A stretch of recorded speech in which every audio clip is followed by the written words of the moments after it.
So hello बच्चे, WhatsApp. आज हम लोग 9th क्लास का इंट्रो स्टार्ट करने वाले हैं, लाइंस एंड एंगल्स। ठीक है, अभी हमने पिछले दिनों 10th क्लास का ट्रिग्नोमेट्री हमने सोल्यूशन स्टार्ट किया था। This is just new experiment कि हमने पेज पे सोल्यूशन करना दिखाया है। आई थिंक वो ज़्यादा विजिबल है बच्चे के लिए, बट इंट्रो हमेशा मैं बोर्ड पे ही दूंगा। सो आज हम लोग लाइंस एंगल्स का स्टार्ट करने वाले हैं। Let's start without wasting any single second of time. आज सबसे पहले हम बात करते हैं लाइंस एंगल्स में, जिसकी कोई बात नहीं करता, सीधा आप क्वेश्चन कर लेते हो, थ्योरम कर लेते हो, बट बेसिक चीज़ क्या है वो सीखो। लाइन सेगमेंट, सबसे पहला ये देखो कि लाइन सेगमेंट क्या है। लाइन सेगमेंट, सपोज करो कि कोई ए बी है, ये है आपका लाइन सेगमेंट। इसका एग्जाम्पल बता रहा हूँ, ये एग्जाम्पल है। This is your line segment. Segment मतलब पार्ट, किसी लाइन का पार्ट। लाइन क्या है? जिसमें दोनों एरो होते हैं, वो अभी बताने वाला हूँ। ठीक है, उसका एक पार्ट ले लिया, दैट इज लाइन सेगमेंट। रे क्या है? रे में जिसमें कि डायरेक्शन हो, एक तरफ का डायरेक्शन हो। ठीक है, रे यानी कि इस पे आप एक एरो लगा देंगे, दैट्स इट। इसका ये है एग्जाम्पल। ठीक है, लाइन, लाइन की बात करोगे तो लाइन में जैसे मान लो अगर आपने ए बी लिखा तो आप ऐसे लिखेंगे। इसका एग्जाम्पल है दिस एंड दिस। इसका कोई एंड पॉइंट्स नहीं होता। देखो एमसीक्यू का ज़माना है, यहाँ पूछेंगे इसका दोनों तरफ एंड पॉइंट्स हो गया। लाइन सेगमेंट में विच हैज़ 2 एंड पॉइंट्स, यहाँ पे एक एंड पॉइंट्स है, दूसरा एंड पॉइंट नहीं है, एंडलेसली जाएगा।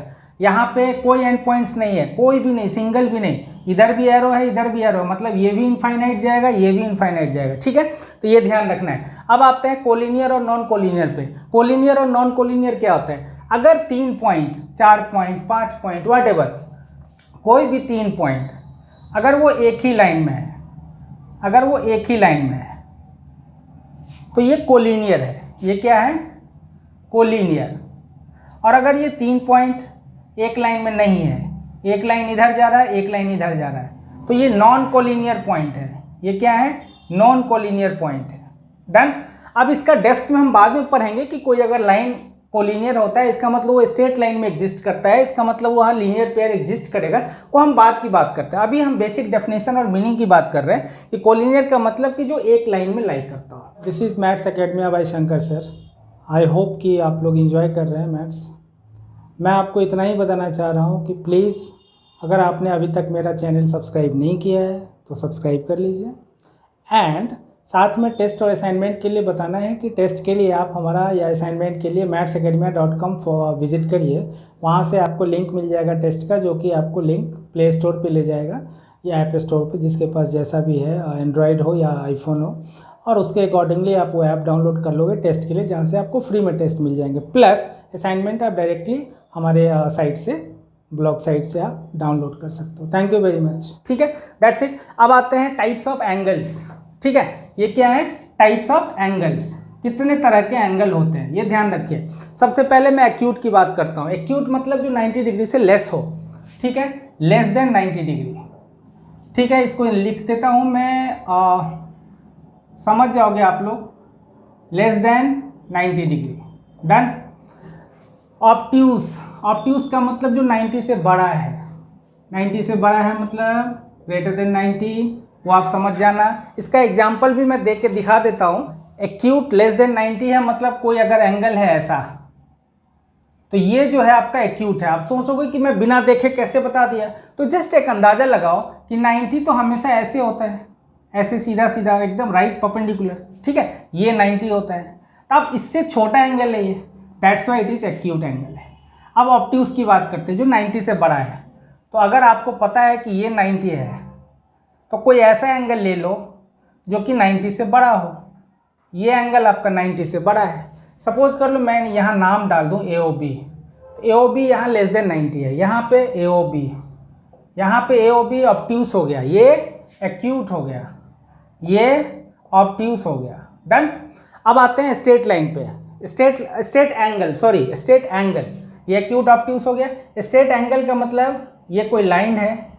ठीक है, लाइन है, अब इस पे कोई इंटरसेक्ट कर रहे हैं, तो दिस लाइन और दिस लाइन ये मिला के एक पूरा कंप्लीट लाइन बनता है और एंगल बनता है on a line.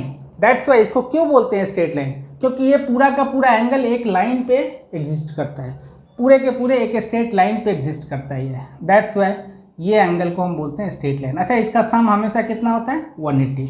It could be 2 भी हो सकते हैं, 3 भी हो सकते हैं, 4 भी हो सकते हैं, बट सारे का सम कितना होगा 180 होगा। क्यों होगा? क्योंकि ये स्ट्रेट लाइन है, ये स्ट्रेट लाइन पे लाई करता है। ठीक है, तो इसको हम स्ट्रेट एंगल बोलते हैं। क्या बोलते हैं? स्ट्रेट एंगल, क्योंकि ये स्ट्रेट लाइन पे लाई करता है। चौथा है राइट एंगल, वो तो कोई बच्चा भी बता देगा। जो 90 के इक्वल है वो राइट एंगल हो गया। तो मैं यहाँ आपको समझा देता हूँ। स्ट्रेट एंगल मतलब जिसके इक्वल में 180 डिग्री हो, या ऑन अ लाइन, ऐसे समझ लो, या इक्वल टू 180 हो। राइट एंगल मतलब इक्वल टू 90 डिग्री, ठीक है, या परपेंडिकुलर। ठीक है, अब आते हैं रिफ्लेक्स की बात करते हैं। सपोज करो कोई एंगल है, मान लो ये एंगल है AOB मेरा, AOB। अच्छा, यहाँ पे इसको AOB लिख दो। अब देखो ये AOB है, ठीक है। अब AOB ये एंगल है आपका। अब इसका रिफ्लेक्स निकालना होगा, मतलब इस एंगल को छोड़ के बाकी सारा एंगल यहाँ से यहाँ तक का, this is your reflex angle. क्या बोलोगे? Reflex of angle AOB। क्या बोलेंगे इसको? Reflex of angle AOB। इस एंगल को जो मैं डबल में लिख रहा हूँ, ये एंगल, ये हो गया आपका ज्योमेट्री बेस। अब अगर मैं मैथमेटिकली बात करूँ तो मैं बोलूँगा कि जो भी एंगल है, सपोज करो ये 50 डिग्री है, तो 50 डिग्री का रिफ्लेक्स क्या होगा? तो आपने क्या किया, पूरे में से 50 को माइनस कर दिया, बाकी जो बचा वो रिफ्लेक्स है। मतलब 360 में से आपने 50 को माइनस कर दिया, तो 310 हो गया। 360 से छोटा और 180 से बड़ा। देखो ऐसा एंगल कब होगा? ये एंगल क्या है? ये 180 से बड़ा है बट 360 से छोटा है, क्योंकि ये 180 कब होता है? ये वाला एंगल 180 है। अब ये उससे एक्सीड कर रहा है, ये उससे ज़्यादा हो रहा है, इसका मतलब ये 180 से बड़ा है बट 360 से छोटा है। 360 होगा तो ये पूरा हो जाएगा, ये पूरा हो जाएगा, बट यहाँ पे कम है। मान लो ऐसा है एंगल, ठीक है, एंगल हमने आपको बताया कि ऐसा एंगल है, तो ये इस एंगल का रिफ्लेक्स क्या है? ये, और ये एंगल क्या है? ये है आपका 180, तो 180 से बड़ा हुआ बट ये 360 से छोटा हुआ। क्यों होता है इसलिए समझा रहा हूँ, ऐसे तो रट्टे मारने के लिए बोल देते हो 180 से बड़ा है 360 से छोटा है, वॉटेवर। ठीक है, तो यहाँ पे लिख दो 360 से लेस देन, मान लो कि ये है, एंड ग्रेटर देन 180, ऐसे लिख सकते हो, ग्रेटर देन 180 और लेस देन 360। ठीक है, अगर ये x होता तब मैं 2 मिनट में लिख देता कि x इज ग्रेटर देन 180 और लेस देन 360। ऐसे लिखना आसान है, बट यहाँ x नहीं है, रिफ्लेक्स है, तो उसको कौन लिखेगा? तो इसलिए ऐसे लिखने में थोड़ी प्रॉब्लम होती है, आप समझ जाना, ग्रेटर देन 180 और लेस देन 360। अब आते हैं कम्प्लीमेंट्री पे। जिस दो एंगल का सम 90 है उस दो एंगल को हम बोलते हैं कम्प्लीमेंट्री। मतलब यहाँ पे अगर दो एंगल है, सपोज करो ये x है, ये y है, और ये राइट एंगल है, ये 90 है, तो भाई x प्लस वाई तो 90 है ना, x प्लस वाई मिला के 90 हुआ, तो we can call it x plus y are complementary angles. तो जिस दो एंगल का सम अगर 90 है तो वो कम्प्लीमेंट्री बोलते हैं। तो यहाँ पे लिख दो, क्या लिखोगे? सम ऑफ एंगल्स इज 90 डिग्री। यहाँ क्या लिखोगे? सप्लीमेंट्री में जिस दो एंगल का सम 180 हो वो सप्लीमेंट्री होता है। जैसे मान लिया ये है, अब इसका सम 180 होता है। स्ट्रेट एंगल बताया था, इसका सम 180 होगा, चाहे यहाँ 2 एंगल बन जाए, 3 एंगल बन जाए, 4 एंगल बन जाए, इसका सम तो 180 ही होगा। तो जिस दो एंगल का सम 180 होगा वो सप्लीमेंट्री बोलते हैं उसको। ठीक है, तो यहाँ पे क्या बोलोगे? सम ऑफ एंगल्स कितना? सम ऑफ एंगल्स 180। अब आता है एडजेसेंट। एडजेसेंट क्या है? एडजेसेंट मतलब जस्ट उसके नियर बाई वाला, ठीक है, जो उसके साथ अटैच हो। जैसे मान लो ये है, तो इस एंगल का एडजेसेंट क्या हुआ? ये एंगल हुआ, ये एडजेसेंट है। मान लो इस एंगल का एडजेसेंट क्या हुआ? ये एंगल एडजेसेंट, उसके जस्ट बगल वाला। मान लो क्वाड्रिलेटरल है, मैं बोलूँ इसका एडजेसेंट क्या है, तो ये भी बोल सकते हो या ये भी बोल सकते हो। ट्रायंगल बोलूँ, मैं बोलूँ इसका एडजेसेंट क्या है, तो ये भी बोल सकते हो, ये भी बोल सकते हो, जो नियरर है। ठीक है, अगर वो कट हो रहा है तो इसका एडजेसेंट ये है, इसका। अच्छा ये देखो, अगर ऐसे है, इसका एडजेसेंट क्या होगा? ये वाला।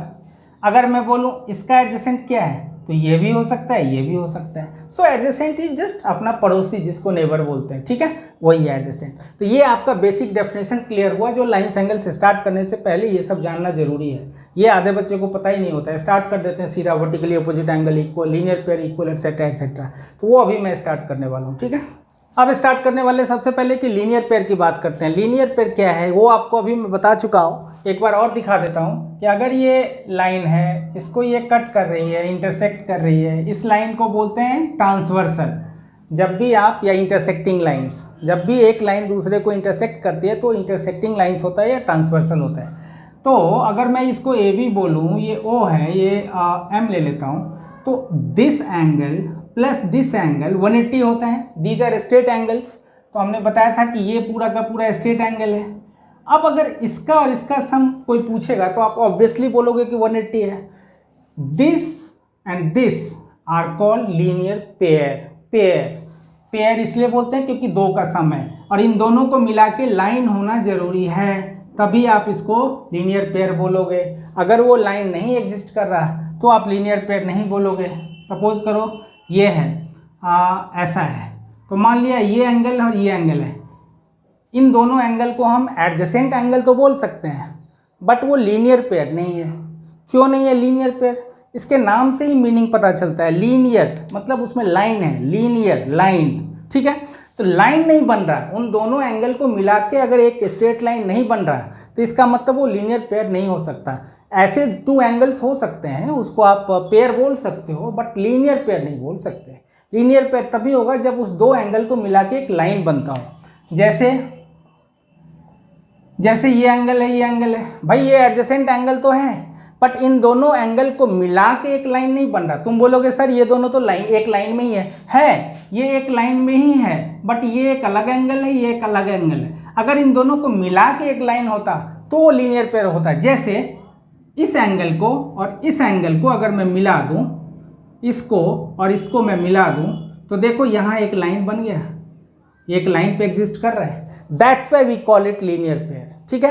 अगर मैं बोलूं यहाँ पे इस एंगल को और इस एंगल को मिलाने से एक लाइन बन रहा है, तो वो लीनियर पेयर होगा। बहुत कंफ्यूजन है बच्चे को, हमेशा इसमें मिस्टेक करते हैं। कोई भी दो एंगल ले लेते हैं, बोलते हैं सर ये लीनियर पेयर है, 180 कर देते हैं। कॉन्सेप्ट समझो, जिस दो एंगल को मिलाने से अगर आपने उसको कॉम्पैक्ट किया, अगर एक साथ मिलाया, तो वो एक स्ट्रेट लाइन पे बनना चाहिए, यानी कि वहाँ एक स्ट्रेट एंगल फॉर्म होना चाहिए, तब जाके वो लीनियर पेयर होगा। इसीलिए बेसिक डेफिनेशन यहीं से तैयार हो जाता है कि जिस दो लाइन एंगल को मिलाने से एक कंप्लीट स्ट्रेट एंगल तैयार हो जाता है, वो आपका लीनियर पेयर होता है। या यूं कहें कि वो तीनों स्ट्रेट लाइन बन जाते हैं, स्ट्रेट लाइन पे एग्जिस्ट करते हैं। ये एंगल का जो पूरा स्ट्रेट एंगल है, ये पूरा AOB एक लाइन में अगर है, तब जाके आप उसको लीनियर पेयर बोलोगे। सपोज करो कोई ट्रायंगल है, मैं बोलूँ ये एंगल और ये एंगल, ये दोनों मिला के लीनियर पेयर होगा क्या? नहीं होगा, क्योंकि इन दोनों को मिला दोगे तो एक लाइन नहीं बन रहा। इनफैक्ट ये एंगल और ये एंगल होगा स्ट्रेट लाइन। क्यों? क्योंकि अगर मैं इसको मिला दूं और इसको मिला दूं, तो देखो ये है और ये लाइन आ गया, ये लाइन आ गया, दिस इज स्ट्रेट लाइन, ठीक है। तो जिस दो एंगल को मिला के अगर आप उसको मिलाते हैं तो वो एक पूरा स्ट्रेट एंगल्स तैयार होता है एक लाइन पे। That is why we call it linear pair, ठीक है। वहाँ लाइन बनता है। तो ये आपने समझ लिया, इसका सम हमेशा 180 होता है। अगर मैं बोलूँ इसको x ले लूँ, इसको y ले लूँ, तो क्या हो जाएगा? It is always x plus y equals to 180। तो यहाँ पे मैं लिख देता हूँ sum of linear pair is always 180। Done. अब आते हैं एडजेसेंट एंगल्स पे। एडजेसेंट तो मैं समझा चुका हूँ, जस्ट उसके नियर वाला नेबर जो है, पड़ोसी जो है, ठीक है। तो अब उसका सम क्या होगा?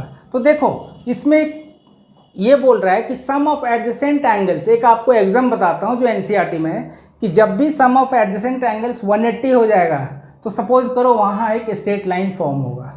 इसका सिंपलर लैंग्वेज में बता रहा हूँ, जब भी सम ऑफ एडजेसेंट एंगल्स 180 होगा तो वहाँ एक स्ट्रेट लाइन फॉर्म होगा। फिर से आ जाओ लीनियर पेयर पे, यही बात मैं बता रहा था। ये एडजेसेंट है, दोनों एक दूसरे के पड़ोसी हैं। अगर इन दोनों का सम 180 हो गया तो वहाँ एक स्ट्रेट लाइन फॉर्म होगा। ये आपका एग्जाम बोल रहा है, वहाँ NCERT में लिखा हुआ है, आप उसको जाके पढ़िए। थ्योरम जैसा ही होता है, बट थ्योरम से कम उसको प्रूव करने की जरूरत नहीं है, वो प्रूवन होता है, स्टेटमेंट होता है। तो ये AOB एक लाइन है, जैसे ही ये दोनों 180 हो जाएगा तो एक गारंटी है कि एक लाइन हो जाएगा, ठीक है। तो इसका मतलब ये हुआ कि मैं इसको लिख देता हूँ कि if sum of adjacent angles is 180, then it both angle forms a line. Both angles form a line. मैं बुक इस लैंग्वेज नहीं लिख रहा, बुक में तो है ही जो है, आप अपनी लैंग्वेज में समझो ताकि आपको चीज़ें समझ में आए और आप उसको MCQ में यूज़ कर सकते हो. So sum of adjacent angles is 180 जैसे ही होगा, then both angles form a line. ठीक है, डन. अब आते हैं वर्टिकली ऑपोजिट पे. वर्टिकली ऑपोजिट क्या है? जैसे ही दो इंटरसेक्टिंग लाइंस होंगे, दो लाइन जैसे ही कट करेंगे, ठीक है, तो इसमें जो आपस में ये अपोजिट वाले एंगल होंगे, ये एंगल और ये एंगल, ये हमेशा इक्वल होंगे. These are vertically opposite angles. ठीक है, अब तुम बोलोगे कि सर ये नहीं होंगे क्या? बिल्कुल ये भी होंगे, ये भी होंगे. ये दोनों भी वर्टिकली ऑपोजिट एंगल इक्वल होंगे, ये दोनों भी इक्वल होंगे. अगर कोई नेमिंग कर दूं मैं, AOB है और मान लो CD है, तो आप angle AOB equal to angle COD भी लिख सकते हो, या इधर वाला angle AOC equal to angle BOD, AOC और BOD भी लिख सकते हो. दोनों वर्टिकली ऑपोजिट एंगल है. अच्छा, इसको मैं प्रूव भी कर सकता हूँ. ऐसा नहीं है कि मैंने बोल दिया तो आप कर लो, प्रूव भी कर सकता हूँ. कैसे? देखो, मान लिया मैंने इसको X ले लिया, इसको Y ले लिया, इसको M ले लिया, तो एक बच्चा बोलेगा ना कि सर ये लाइन है, BOC लाइन है, तो इसका मतलब यहाँ पे स्ट्रेट एंगल ये होगा लीनियर पेयर. तो मैं बोल सकता हूँ X + Y = 180 लीनियर पेयर. क्या बोलोगे? Linear pair, because BC line है, BC is a line. Done. अच्छा, X + Y ये हो गया 180. अब इधर से आ जाओ, X + M भी 180 होगा. क्यों? जब ये लाइन होगा, जब ये लाइन होगा तब क्या होगा? ये सम 180 होगा. ये भी तो स्ट्रेट एंगल है, linear pair. This plus this 180, क्योंकि AOD लाइन है. तो यहाँ पे लिख दो X + M = 180. क्यों भाई? ये भी लीनियर पेयर है, लीनियर पेयर है. बट किस लाइन पे? AD लाइन पे या AOD लाइन पे. AOD is a line. Done. अब देखो, X + Y भी 180 है, X + M भी 180 है, दोनों को इक्वल कर दो. सो X + Y = X + M. X और X कट गया, क्या आ गया आपका? Y = M आ गया, Y = M आ गया, हो गया वर्टिकली ऑपोजिट एंगल इक्वल. यही तो प्रूव करना था. तो आप इसके प्रूफ भी देख रहे हो. मैथमेटिक्स में बता चुका हूँ मैं, कुछ भी एज्यूम करके नहीं चला जाता, हर चीज़ प्रूवन है, हर चीज़ प्रूव्ड है. ठीक है, तो मैंने वर्टिकली ऑपोजिट एंगल इक्वल कैसे होते हैं ये भी आपको बता दिया. यहाँ इक्वल लिख लेना. ठीक है, जब भी दो लाइन इंटरसेक्ट करते हैं तो वर्टिकली ऑपोजिट एंगल इक्वल होते हैं, और वो कैसे होते हैं ये आपको मैंने बता दिया. अब मैं आता हूँ पैरेलल लाइन के कॉन्सेप्ट पे. ठीक है,